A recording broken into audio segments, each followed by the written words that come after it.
రైటర్ల కడుపు కొడుతున్న బిల్లును వెంటనే రద్దు చేయాలి. రైటర్ల కడుపు కొడుతున్న బిల్లును వెంటనే రద్దు చేయాలి.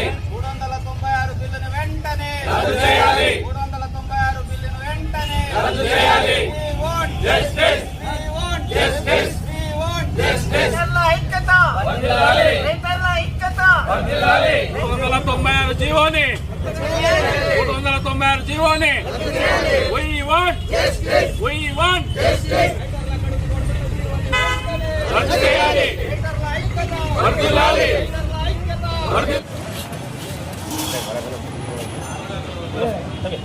ఎట్లా సమయ ఇక్కడికి బా స్వామి ఇంటికి బా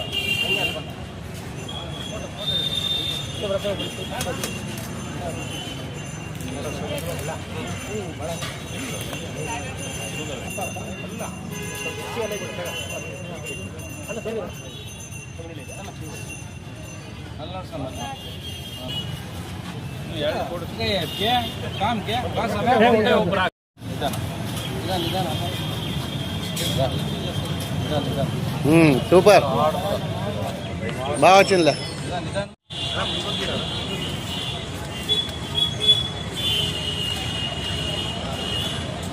రైట్.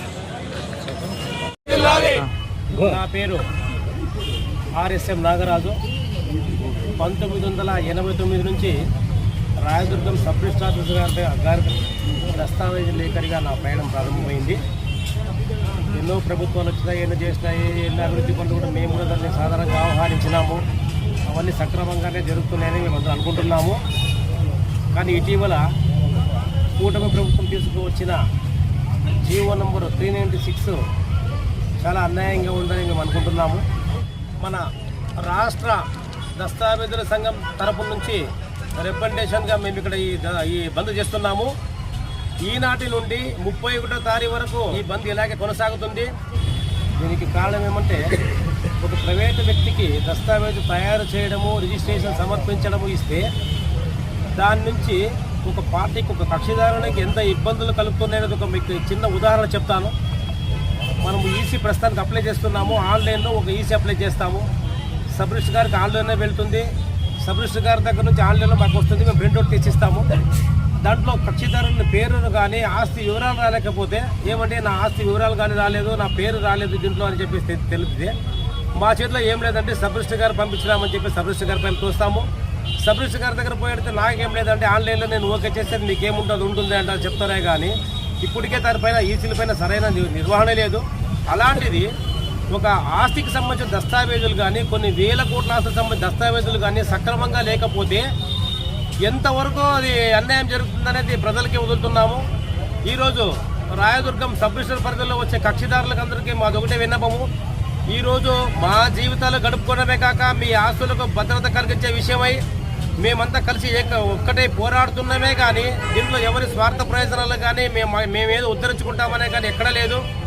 సరైన హక్కుదారునికి సరైన అవకాశం కానీ, సరైన భూమిని వాళ్ళకి సరిచేయాలని చెప్పేసి ఇవన్నీ తాపత్రయం పడుతున్నామే. కానీ దీంట్లో వేరే ఒక ప్రభుత్వం పైన బురద చెల్లేది కానీ ఇంకోటి అవకాశాలు మాకైతే అవసరమే లేదు. కానీ ఇప్పటికైనా పరిస్థితి తెలుసుకొని ఈ జీవో తీసేసి మామూలుగా ఎలా అయితే రిజిస్ట్రేషన్ జరుగుతున్నాయో ప్రభుత్వ పర్యవేక్షణలో, సబ్ రిజిస్టర్ గారి పర్యవేక్షణలో రిజిస్ట్రేషన్లో జరిగితే ఒక ఆస్తి కొనేవాళ్ళకి కానీ అమ్మకందారులకు కానీ న్యాయంగా జరుగుతుందని అనుకుంటాను. ఒక ఆస్తి ప్రజెంటేషన్ చేసేటప్పుడు దాని దస్తావేజ్ తయారీలో అతనికి కాపీలు తీసుకోవడము, అతను వెరిఫై చేసుకోవడము, ఆయనకి ఏమైనా చిన్న సమస్యలు వస్తే దాన్ని నమోదుపరచడము ఒక ప్రైవేటు వ్యక్తికి ఎంతవరకు సమంజసమని చెప్పేసి నేను తెలుపుతున్నాను. ఆడ సరిగా ఉండే వ్యక్తులు కానీ సరైన ఆన్సర్ ఇవ్వలేని పక్షంలో ఆ ఆస్తి కొనుగోలుదారులు విపరీతంగా అన్యాయం అయిపోతారని చెప్పి కోరుతున్నాను. ఆ ఆస్తి అతను అనుభవించడానికి లేకుండా పరిస్థితులు కూడా వస్తాయని భవిష్యత్తులో చాలా వస్తాయి. తర్వాత ఈ ఆస్తుల విషయంలో వాళ్ళ పిల్లలకి ఇప్పుడు కొనేవాళ్ళు ఏమైనా పొరపాటు జరిగితే వాళ్ళ పిల్లలకి సమస్యలు తెచ్చిస్తారే కానీ సక్రమమైన ఆస్తి చేయరని చెప్పేసి నా గట్టి నమ్మకము. ఈ విషయాలన్నీ బాగా తెలుసుకొని ప్రభుత్వంకి మొదలై వినియోగిస్తున్నాము. 396 జీవోని రద్దు చేసి యాజ్ ఇట్ ఈజ్ ఎలా ఉందో అలా పద్ధతినే కొనసాగించాలని చెప్పేసి మా రాయదుర్గం దస్తావేజుల అందరి తరపు నుంచి నేను కోరుకుంటున్నాను.